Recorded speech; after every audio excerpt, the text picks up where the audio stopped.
Bismillah, a'udhu billahi samir alim minash shaitanir rajim, bismillah ar-rahman ar-rahim. Assalamu alaikum. Alors, avec cette petite vidéo encore, je vais vous faire de façon concise. euh, alors, j'avais commencé la vidéo, mais le son était trop mauvais, et donc du coup, me voilà contrainte de tout reprendre. Donc, ça, c'est le schéma que j'avais dessiné, enfin, c'est schématisé,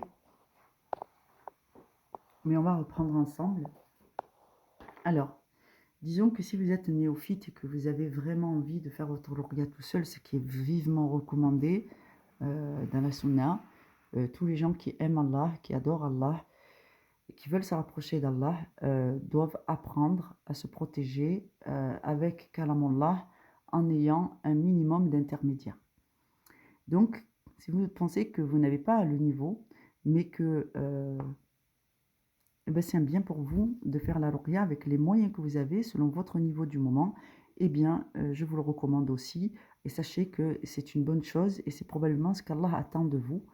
Iyyaka na'budu wa iyyaka nasta'in, l'exercice de ce décret d'Allah. Allah dit, nous fait dire dans la Fatiha, tu es le seul que nous adorons et tu es le seul dont nous implorons le secours. Donc, cette vidéo s'adresse à tous ceux qui ne maîtrisent pas bien l'arabe, tous ceux qui pensent ne pas suffisamment maîtriser la religion pour que leur ruqya soit efficace. Alors sachez que Allah a mis un minimum, c'est de croire en Dieu, de croire au pouvoir d'Allah et de se considérer soi-même comme quelqu'un qui chemine dans la religion d'Allah et qui tend à s'améliorer. Si vous avez ces caractéristiques, je ne vois pas pourquoi vous doutez, subhanallah, du fait que votre ruqya peut fonctionner. La seule chose qui peut empêcher votre ruqya d'être efficace, c'est votre maîtrise de la parole de Dieu et votre compréhension de ce que vous récitez en termes de sourate ou de versets. Donc lorsque vous ne comprenez pas ce que vous récitez, ça devient un problème.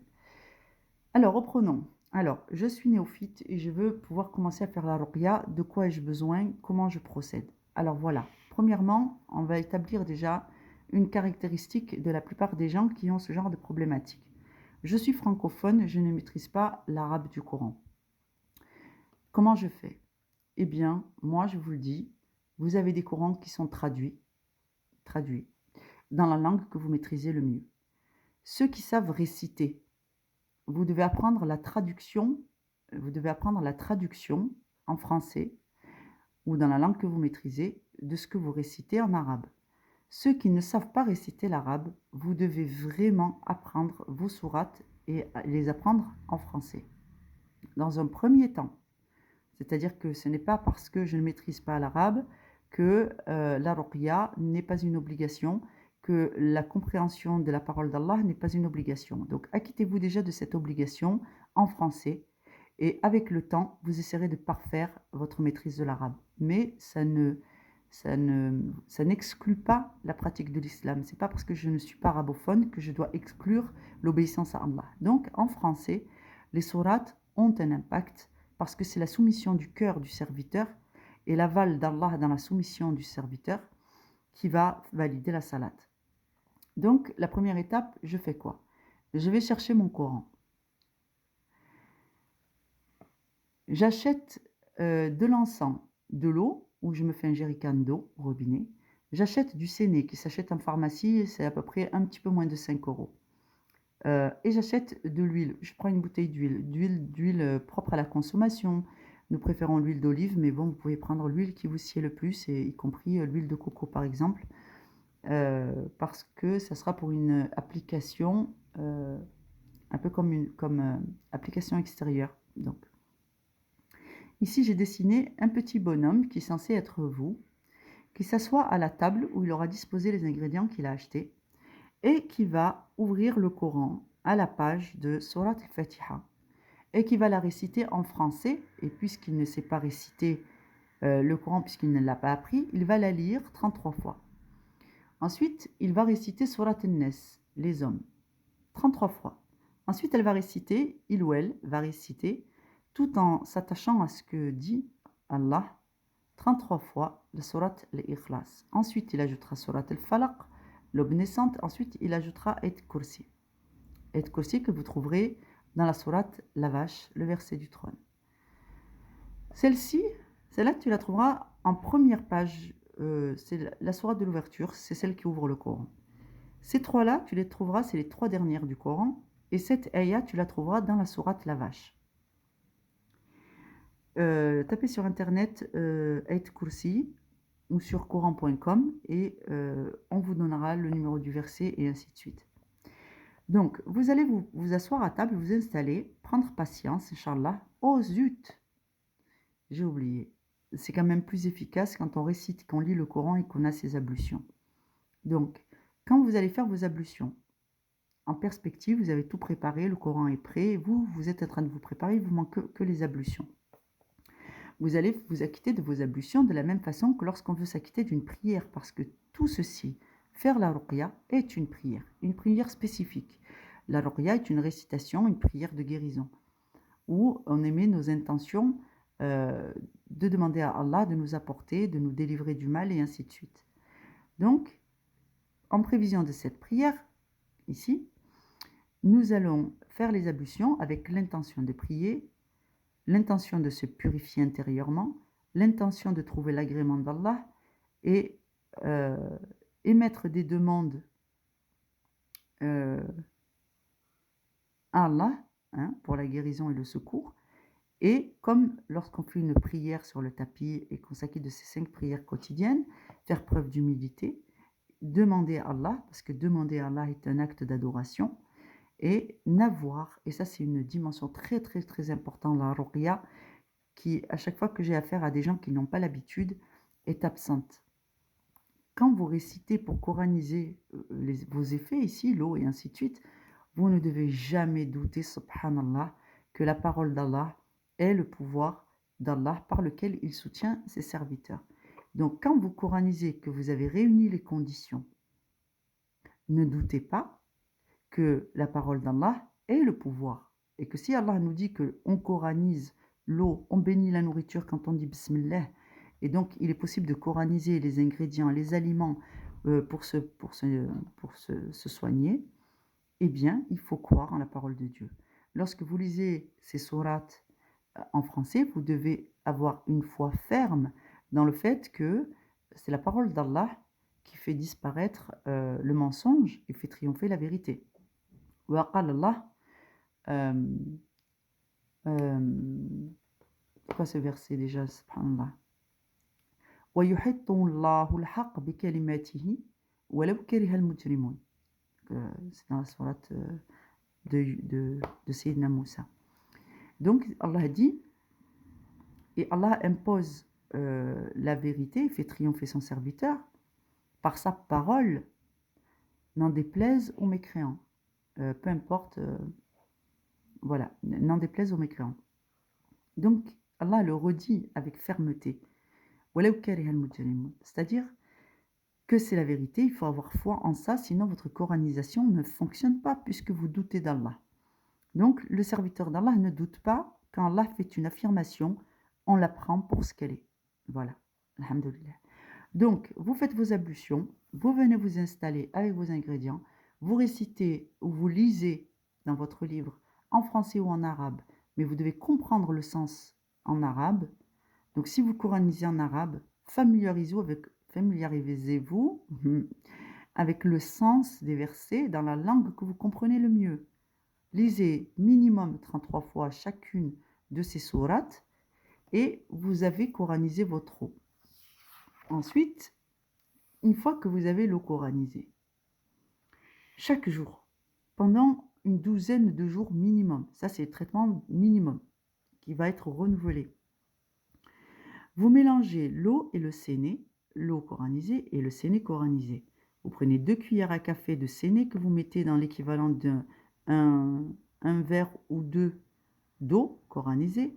Vous allez faire une infusion que vous allez pouvoir boire 1 à 2 fois par jour, soit un verre le matin, un verre l'après-midi.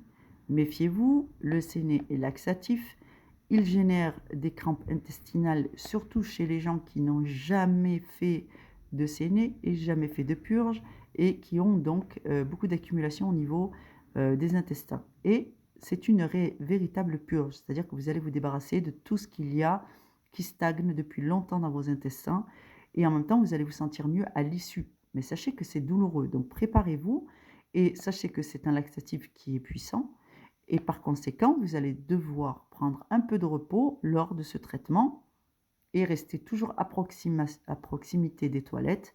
Si vous êtes 3 ou 4 dans la famille, n'attaquez pas le traitement de séné ensemble, vous allez manquer de sanitaire. Bref, donc il y a des dispositions à prendre. Si vous avez peur d'un effet trop fort, contentez-vous de mettre une cuillère dans 2 verres d'eau que vous laissez bouillir pour avoir une décoction. Et donc, vous allez commencer avec des doses plus petites de séné. Mais dans tous les cas, le séné, c'est ce qui va décrocher la sorcellerie bu et mangée. Votre traitement de séné ne doit jamais excéder 10 à 12 jours à cause du côté irritable pour l'intestin parce que comme c'est un laxatif, effectivement, il vaut mieux s'arrêter, faire une pause dans le séné et reprendre le mois prochain une cure d'une dizaine de jours avec des quantités que vous pouvez supporter. Avoir des crampes, c'est normal. Quand vous n'aurez plus de crampes lors de prise de séné, vous pourrez considérer que vous êtes effectivement débarrassé de la sorcellerie mangée. Donc, c'est plus efficace lorsqu'on ajoute de l'eau coranisée. Le séné tout seul fonctionne. Alhamdoulilah. L'eau coranisée. Lorsqu'on a pris l'habitude, maintenant on sait que tous les jours, pendant une douzaine de jours, on va boire l'eau coranisée avec le séné. Lorsque vous arrêterez l'eau coranisée, vous continuerez à boire... lorsque vous arrêterez le séné, vous continuerez à boire l'eau coranisée. L'eau coranisée, vous allez vous doucher avec. Ensuite, après votre douche quotidienne, vous allez prendre un demi-litre d'eau coranisée avec lequel vous allez venir vous frictionner.